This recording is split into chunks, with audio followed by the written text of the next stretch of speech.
Would you take a homeopathic remedy called removal of entities or soul cleansing? Well, today's very special guest, Nimisha Parekh, is really going to be challenging our thinking about combination remedies and what they are able to treat. Believe me, I was the biggest skeptic of the Narayani Remedies, but the results I have seen in clinic and with myself, and especially with my husband, has completely converted me. And I had to get Nimisha on the podcast to come and talk to us about this amazing range of remedies. Nimisha has studied internationally and has a degree in pharmacology from Wits University in South Africa. She also has a foundation in both classical and practical homeopathy from the College of Homeopathy in London, and she completed her homeopathic studies from the College of Practical Homeopathy in London in 2003. She was introduced to the Narayani Remedies in her final year at CPH and then went on to start sharing what she had learned from her own research from using these remedies. The Narayani Remedies have been around for over 55 years and they're being used in over 70 countries. Nimisha also has a grandson, Logan, and a doggy, Reuben, and she says that both of them do amazingly well on Narayani Remedies. I hope you enjoy this episode. Welcome to the Homeopathy Hangout, where we discuss all things homeopathy from around the world. And now my mum and your host, Eugenie Kruger. Hello, homies, and a very warm welcome to Homeopathy Hangout. Today, we get to hang with the lovely Nimisha Parekh, all the way from the UK. Welcome, Nimisha. Thank you, Eugenie, and thanks for hosting me. It's such a pleasure. I've been wanting to get you on for quite a while because you are the expert in the Narayani Remedies. Now, I have to say right from the bat that I was the biggest skeptic of the Narayani Remedies. It's my big confession. I'm sorry, Nimisha, but you've probably had this before. Yes. And they say that the skeptics make the best converts. Now, I have to tell you, when I first saw these remedies, I was like, there is no way this stuff can work. And then I thought, I might just play around. I got myself a couple of remedies from you. I think I bought about 10 remedies a couple of years ago. And I played around with them. And lo and behold, they worked. I don't know how, but they worked. And one of them was with my husband who was going through a really tough time. And I swear within 10 minutes, his spirits lifted. It was insane. And I kept on saying, are you sure you feel better? But I could see he was better. His whole energy had changed. And then I had all these clients who have had iron infusion after iron infusion. Nothing helps. And I give them the anemia balance. And within a month, their ferritin is up. And I'm like, how is this working? Tell us, Nimisha, how did you first get into homeopathy? Well, I'm actually going to pick up from your anemia balance. I had a lovely experience. I wasn't really an animal person, but then we have a dog now. So I just love prescribing Narayanis to him. Mm-hmm. But this was actually someone I met on my travels for Narayani Remedies in a lovely place in Texas called Marfa, Texas. I don't think most Americans have been there. It's 3 hours from El Paso. We have to drive. And it's actually next to a little town called Valentine. Oh. And people go to mail their cards from that town so they can get the stamp. Cute. Very cute. Very cute. So somebody had organized a talk for about 20 lay people mainly, but the person organizing was the dean of the nursing college. And we stayed at her lovely ranch with all sorts of animals, 10 horses, etc. Anyway, a couple of years later, one of the attendees sent me a picture of her cat, lots of tests done, and found she was anemic and she was put on steroids. And then I prescribed anemia balance. The next day, I got a picture of the cat climbing the door of the room and the window. And so that was like amazing. So I know we always say whenever a remedy works, oh, amazing. We shouldn't, because they work. Generally homeopathy works, but we all get so excited because... Yeah. It's still amazing. It still blows. I think homeopaths are all still skeptics. Like we're all still like, this stuff isn't supposed to work, but it does. It's just incredible. So how were you originally introduced to homeopathy? Well, my background is pharmacology from South Africa. So it's how drugs work. But we were actually emigrating and we moved to Dubai for a couple of years. And we wanted to come to the UK and start afresh for myself. And I happened to see somebody with a homeopathy book in the bookstore in Dubai. So I asked her, how do you go about it, etc. And she put me on to the College of Homeopathy. So I did an interview with them and I came down and started with them. I did fly down before to the University of Westminster, and I was very interested in acupuncture as well. But I had a small child and it was a 5-year program and you went to China. I mean, I wish I'd done it. It sounded amazing, but but I'm very happy that I chose homeopathy because even to this day, I'm still learning. So, and enjoying it. And I think that's the key for all of us. And how were you then introduced to the Narayani Remedies? So in my final year in 2003 at the College of Practical Homeopathy, my background is both classical and practical. So I did a couple of years at the College of Homeopathy and then transferred to the Practical College in London. And that's the best thing I could have done.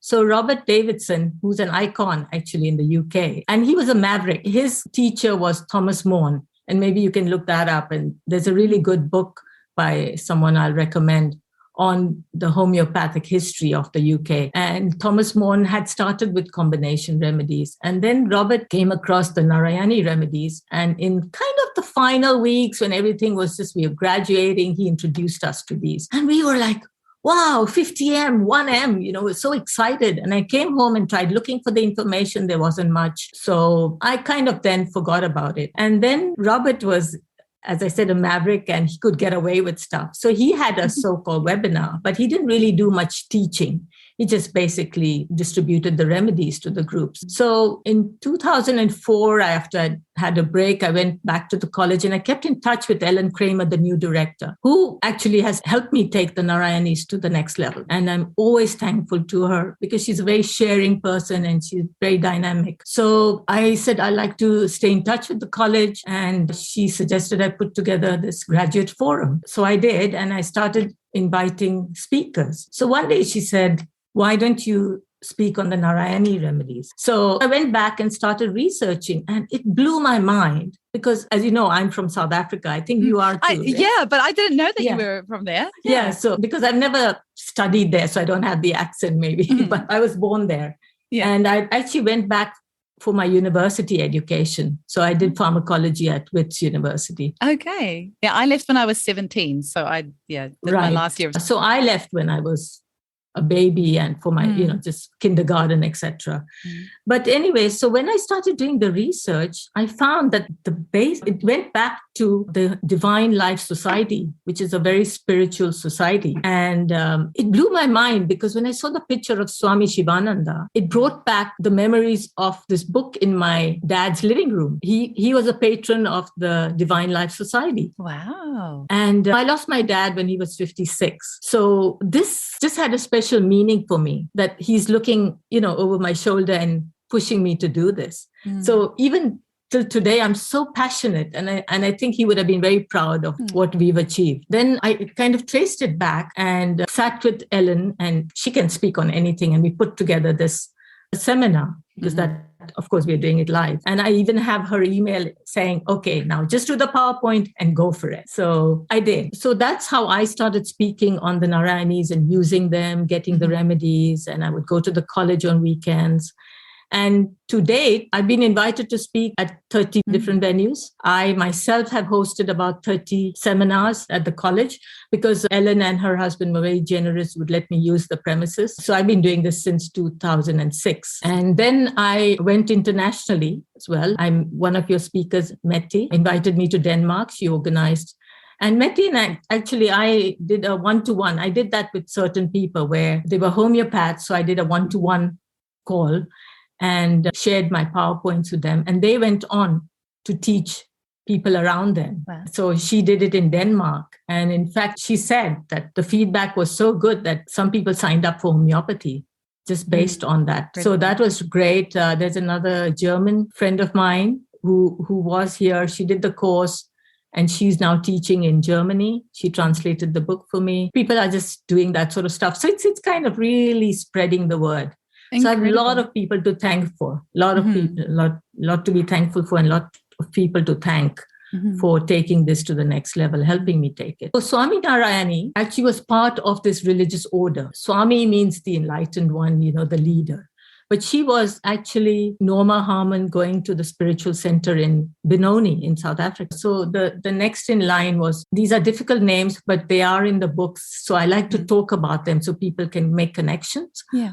Is Swami Venkateshananda. And Swami Venkateshananda I think he trained himself in homeopathy, and then he encouraged Narayani to do that as well, Norma Harmon. And so she actually learned classical homeopathy. Now, I don't know if you remember, but in South Africa, there's miles and miles of fields and farms and no kind of medical health.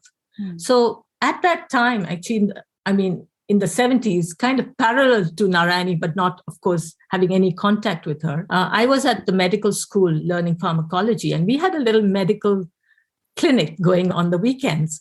So we would call it our Jackson Drift clinic car. And they called it that baby poo color Mazda used to drive off with. So sadly to say, I was giving medications and vaccinations to the people, but the ethos was to help the people who couldn't get medical help.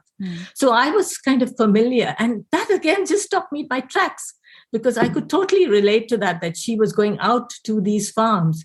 So what happened is, because she had throngs of people coming, she had to start putting together combinations on the spot. And that's how these combinations came into being. She got into homeopathy a bit later on in life, hey? Yes, she did. Yeah. Now, there's not too much about her family or anything, what happened to them. There's just one mention of her son, who I think had a reaction after Belladonna 30C. And this is why a lot of stuff came out. So she doesn't believe that the remedies aggravate. She said what needs to come out comes out. You just have to be aware of it. So even a 30C. So I think we were taught, don't do this, don't do that. There was a lot of fear around what we were taught initially. And there still is. And what's interesting regarding the high potencies is now in the current COVID climate, there are classical homeopaths from India, especially. I listen to all of them. I'm training with the Joshis because I like to kind of keep my finger on the pulse. And it's amazing stuff. And they're all prescribing 1M for the COVID. They're matching the kind of symptoms and the intensity. And I'll quickly interject there, because it's often the general public that listen to this podcast. So a 1M, so I think most of our listeners will know what a 30C is, and that's when the remedies have been diluted and succussed 30 times, and a 200C. And then the next one up is a 1M, which is 1,000 times diluted and succussed. And then we get a 10M, and we get a 50M, and then CM. So 50M, which we're going to be talking about a bit with the Narayani Remedies, which just blows your mind, is actually 50,000 times diluted and succussed. So if you hear Nimisha talk about a 1M and a 50M, that is the potency she's talking about. Yeah, and talking about CMs is... CMs is 100,000 and an MM is 1,000,000. So talking about CMs, so one of the Indian homeopaths recommends Bryonia 1M to kind of finish the long COVID or to prevent long COVID. Narayani used to suggest Bryonia CM. Wow. Yeah. And again, it just stopped me in my tracks about a month ago, because it's the exact remedy, Bryonia. It goes against everything we are taught in classical homeopathy, hey? Exactly. Yeah. And that's my biggest joy, is converting a classical homeopath. Yeah, that's okay. I'm already converted. So. No, I'm just kidding. But it is, there's a place for everything. And I think with Narayani's, I think it's very important to emphasize that we're basically clearing the mud of the wall, and then we're seeing the true picture. So that's when we get to the classical prescription. Yes. And I think your listeners may have heard a previous speaker talk about the layers method, the Aiziaga method. And that's the same concept. When you look at the Narayani book, and they've got the causes of action, cause list, it's basically a timeline. And she just did it on her own accord. Not, in those days, there weren't that many. There was no social media, there was no internet, etc. But Narayani was a brilliant woman. So she kind of used her knowledge of anatomy, physiology, Chinese medicine. They all these are in the Narayani remedies. And this makes them really different from any combinations, because you won't find all this in one combination. And it works beautifully. And one of the concerns I think that comes up is, do this work as a complex? There's so many remedies. You could have 30 remedies in a combination. Yeah. I just for me, the ethos is it works, and the patient is important. I don't care, because if you think about it, when I'm reading another Materia Medica where duration of action is 20 days, another one is 30 days. So if you give one after the other, does that mean they form a combination? Exactly. Right? Yeah. So I think we have to sometimes just go with the clinical evidence, and that's what makes them so special. Now, did Swami Narayani make the remedies on the machine from the start, or because these days they're made on the machine, right? No, not. There are some. I get them from the source, from the Soam Foundation. I don't think it would be ethical for me to supply remedies which are made on the machine. I cannot comment on other sources. But I had the liberty of going to India and meeting the trustees, and they directed me to the pharmacy that supplied the Narayanis, who was a Narayani follower. I think he's no longer there. But so I went over the years and got my supplies. Amazing. Yeah. But saying that, I'm not trashing the machines or anything like that. But the problem is, again, this may get a bit technical, but since you brought it up, is that the rates that are floating around are 3-part rates. And some say the Sulis works on it, but if you see the pinpoint, another colleague has really researched into that, is that sometimes you'll get a remedy code, which is the same as, say, chamomilla. A remedy code for Narayani is the same as chamomilla. How does that work? Exactly. So this is why I don't use the machine, and I'm skeptical in that sense. There are people who maybe use them, but the best thing is actually to get the original remedy, and then you can copy it if you don't want to be running out of it. That's really interesting, because I was wondering if Swami Narayani would have hand succussed the remedies. I'm guessing she would not have hand succussed the remedies up to 50,000. She probably, got the potencies and combined them from there. No, you do see mention of a potentizer. Okay. And she also has some radionic remedies within the compositions. And you'll see them marked as MGA or Westlake. Okay. So those were from the radionics, and they've been incorporated. I think if the whole thing was made radionically, she wouldn't have, differentiated. Amazing. And then there's other remedies that will just blow your mind, like, there's meridian remedies and chakra remedies and crystal remedies and organ balance remedies. I do not think that there is a condition on the planet that you do not have a remedy for. And so often myself and my team, if we are stuck, we will just use a remedy from the Narayani combinations. And we've got this set of 250, and we just love playing with them because they are just so beautiful. It really does blow my mind that there will be so many 50M remedies in a combination, and then it's prescribed 3 times daily. And we're thinking, oh my gosh, this person's going to have an aggravation, but somehow the remedies are so gentle. So it just really blows my mind, because it goes against everything that we're taught, and yet it works. And I've seen the results with myself personally as well. So I don't understand it. Well, it works. Yeah, exactly. But from the science level and the molecular level, I came across the Banerjee protocols through Narayani Remedies, because a Japanese friend of mine said, you got to come and see them. But they were generally going to, Germany or Holland. And it would mean I went as it was just too expensive for me. And in those days, I didn't have the money. So I didn't, much to, my regret. But I did eventually. We then invited them to speak here in the UK, my friend and I. And in that time, they have a couple of combinations. I mean, just 2 remedies that they prescribed together.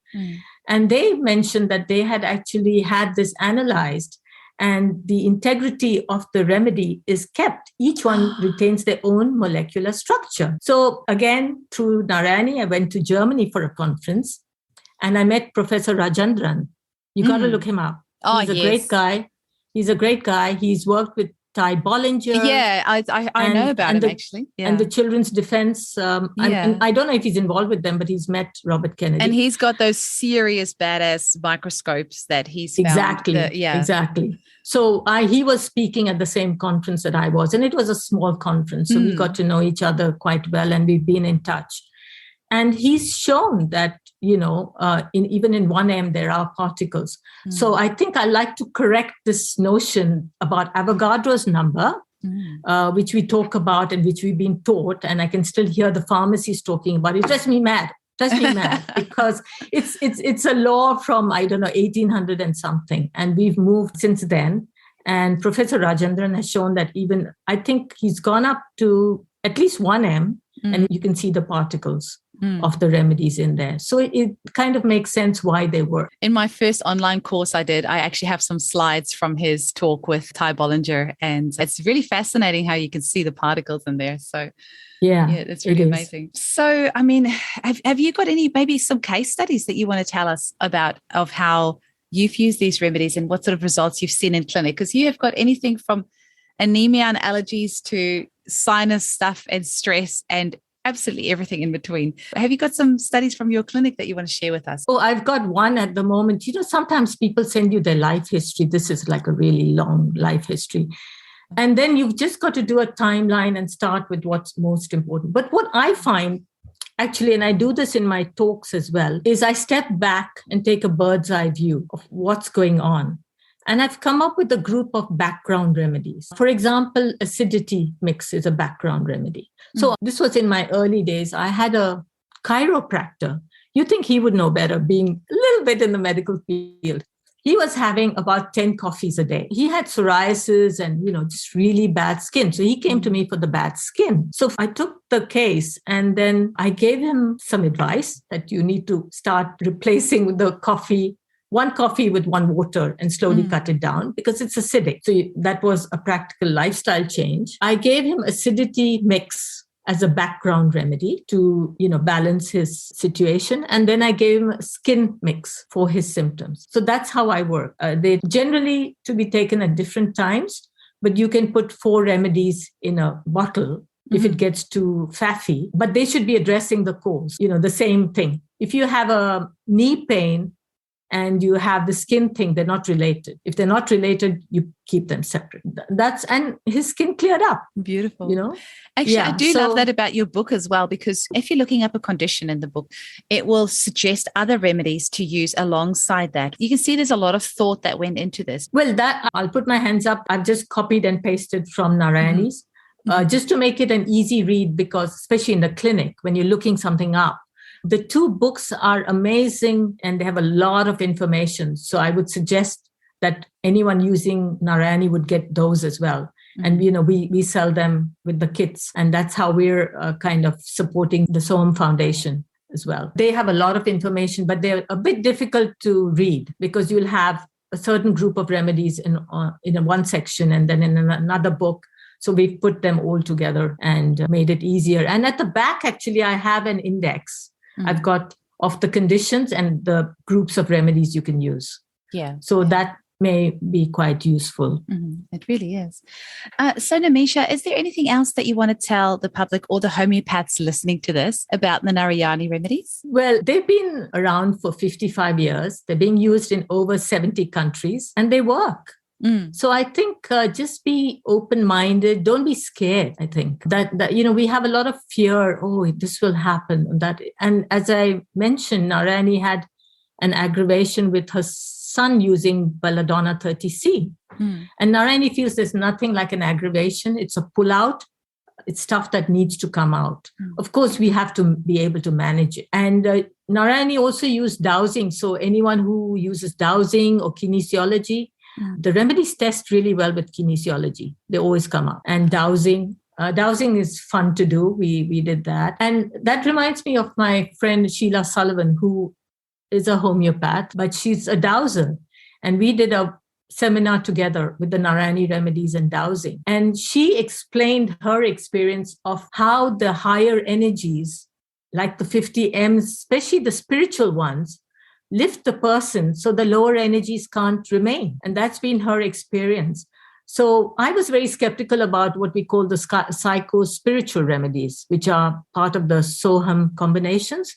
They're the first 10 ones where divine protection, removal of entities. And then, yeah, sure, And then people started reordering them and talking about them. And I actually, in my talk at the ARH conference in UK, the topic was pregnancy and health. And I came across a post on the meditative provings and crystals talking about soul cleansing, etc. So when I was looking through that, and it again, another mind-blowing thing, because the information on the Narayani crystals and the meditative proving, there was an overlap. And one of the remedies I actually used from Narayani for that talk, and which has been really good, is soul cleansing. What was said in the meditative provings that when you have a miscarriage or an abortion, the soul leaves an imprint. So the next incoming soul picks up on that. Wow. So I thought soul cleansing would be perfect for this. And I've been using it for that ever since. So for anyone who just wants to, that's beautiful. Who believes, they're magical. They're magical. This removal of entities. One attendee said, maybe you can use it for something like Lyme, because you're getting the imprint of the bite and an entity. I said, that's amazing. I would have never thought about that. As you were talking, I was quickly scrolling through my phone, trying to look for the message from Sarah, who's one of the homeopaths that work with me, who just on our Thursday meeting this week told us the most incredible story of a client that she had. And I can't remember the exact details now, but basically she just said that she felt possessed in a way, and she was really deeply depressed. And Sarah used the removal of entities remedy, and the client, within a couple of doses, texted her and said how much lighter she felt and how amazing she felt. And wow, that's incredible. Yeah, I think they're very good for these times as well, with the COVID influence and it's just so much negativity so much. in the atmosphere. So I've actually made up a spray that I call, with all these things and a few other crystals and stuff. Love Aura it. cleanse. Yeah. So these are very good remedies. So don't overlook them, I would say. Are they some remedies that we could drop in the waterways and just help heal the planet? I'm sure. I mean, we homeopaths also think of sending energies. Yes, absolutely. So, Nimisha, how can our listeners get hold of you if they want to find out more about your webinars or about the remedies or anything to do with what we just spoke about today? Well, they can get the remedies from the website, narayaniremedies.com. It's a good site. And if you have any questions, they're very good at answering. It's almost like a 24-hour service. Okay. And I have got a webinar on the Narayani Remedies, but I'm tweaking it a little bit. And I'm going to be doing kind of a refurbished one in 2 weeks. Okay. So look out for that. They can go to the transforminghomeopathy.simplero.com. Okay, wonderful. And we'll have that all in the show notes as well. Now, Nimisha, I always ask my guests at the end of the podcast their 3 favorite remedies. And of course, for you, I'm going to have to alter that a little bit and tell us your 3 favorite Narayani remedies. So I think based on my experience with my dog and my grandson, who's 7 months old, he does so well on these. And I give Logan, my grandson, Flu Pack, which is actually a 10M. So when he starts with the sniffles, I tell my daughter, just put a baby pill in his milk. She used to breastfeed him, so she would put it in the express breast milk and now in the regular milk. And he's fine. Amazing. A couple of hours and the sniffles are gone. So love that. I love that for my family. I have 3, now a married daughter, but when they were here, 3 adult children. On the way to work, first thing in the morning, I feel groggy. We just put Flu Pack in their water bottles and off they go. And one of the arguments against that from other homeopaths was, you're supposed to let your body kind of express, and aren't you suppressing?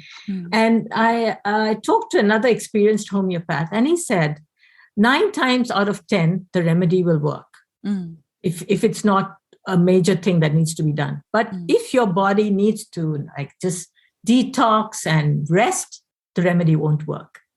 And that's what we found. Because on a practical level, the moment you start with something, you can't take the day off. It's impossible. Even as mums, we can't do that. No. So no days off. Flu Pack is my go-to remedy. Great. It's also really good for people who want a flu prevention sort of thing. The next one is CCA, which is for coughs and colds. Hilary Dorian got me onto that one because coughs can be so hard to treat sometimes. Exactly. And I said to her once, Hilary, what do you do for coughs when you just do not know what to give somebody? And she said Narayani CCA. And she got, because she used to work at it's like a community clinic, a free clinic. Yes. And like a drop-in clinic. And that was the one that they would give to people. So I got onto that a little while ago. And yeah, great remedy, that one. Yeah. Actually, talking about drop-in clinics, these remedies have been used worldwide for camps that have been set up. So the bush homeopaths in Gambia had the Narayani Remedies. There's so many, the Morn Project in Botswana, I think it is.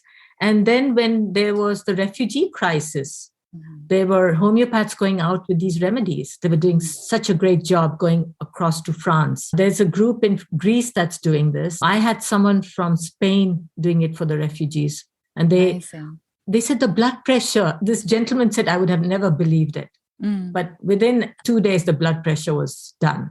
Wow. Came down. So yeah, talking about groups. And the next, well, I've actually got 4. So you're allowed to. Yes, gastromix. Gastromix is amazing. I had to speak to a group at the organic pharmacy, and we had planned it for months. And I ate a bad pizza the previous night, and there was no way I could cancel. Yeah. So gastromix, 2 doses, sorted. Beautiful. Yeah. And my dog, Ruben, we paid a hefty vet bill, probably in the first month, because we didn't know what was going on. And we took him to the vet and she said, I think something stuck there, Nothing. It was just gas. 3 days later and hundreds of pounds later, it was just gas. So we started then giving him, whenever he was a bit off, when he didn't want his morning treat, we would give him War and Gastro. And just a couple of days ago, he had that and he starts shivering and it's quite scary. Within an hour, he's settled. And I also forgot to tell you that I think my regular listeners are going to be like, stop with the appendix story. The funny thing is I haven't been to a doctor in 14 years. And then 3 weeks at the end of January, my appendix burst. And funny enough, the day before my launch party for my online course, and I still went to my launch party because I figured, well, it's my party. I'm not going to go. So I just thought I had gastro or something. I had such a sore tummy. And so I had a mask on. I didn't want to spread my bugs to anyone. And I said to everyone, just stay away from me because it might be contagious. But I was determined I was going to go to my launch party. And then the next day it wasn't getting better. So I went to hospital. It turns out it was appendicitis and it had ruptured and I had my appendix out. So the surgeons came around twice a day. And the 5 days I was in hospital, they kept on telling me it was one of the worst we've seen. It was so gangrenous and it had started going on to the large intestine and we were considering taking some of that out as well because it was so bad. And my other homeopath, Sharon, that I work with, came over to the hospital and brought me the Narayani War Mix. And I took that about 5 times a day. My sister's father-in-law actually passed away from a burst appendix only 2 years ago. So I was so acutely aware of the fact that I was not out of the woods yet because I had this pipe coming out of me with all the fluids draining out because they had to clean my intestines out so much because of the rupture. And so Narayani War, I took, probably every 2 hours while I was in hospital. I just downed it because I was so acutely aware of the fact that I do not want to have to go under again. And if there's such a high chance of a secondary infection and peritonitis. And so Narayani Wars, I swear, saved me as well. I think it's one of the most well-known ones of the lot. And it is available now from the Narayani site in 200C for people who don't want to use the 1M. But we've had just brilliant results with the 1M. I think Hilary Dorian, she's given me permission to use a case of hers of cellulitis where she wasn't having much joy and 1M just did the trick. Amazing. Yeah, so good. So for my regular listeners who are thinking, why does she bring in the appendicitis story in every podcast since end of January? It's because I haven't been to a doctor in 14 years. So this was my only experience that I can draw from, okay? Likewise, I think our family is not one to go to the doctor. Absolutely. Nimisha, thank you so much for the great work that you're doing and all this information that you're sharing to empower homeopaths and help us to empower our patients. And it's just wonderful that we have these remedies to go on. And I hope people get in touch with you and check out your webinar. And I look forward to chatting with you soon. Yeah, thanks. And once again, thank you so much for doing this as well. You're spreading the word, you're keeping the movement going. And it's a great thing you're doing. So well done. Well, we'll join the Mutual Appreciation Club. Yeah, we will. It takes a lot of work to do all this. So I think we should recognize it for what it is. Wonderful. Thank you. Chat with you soon. Bye. Thanks. Bye. Bye.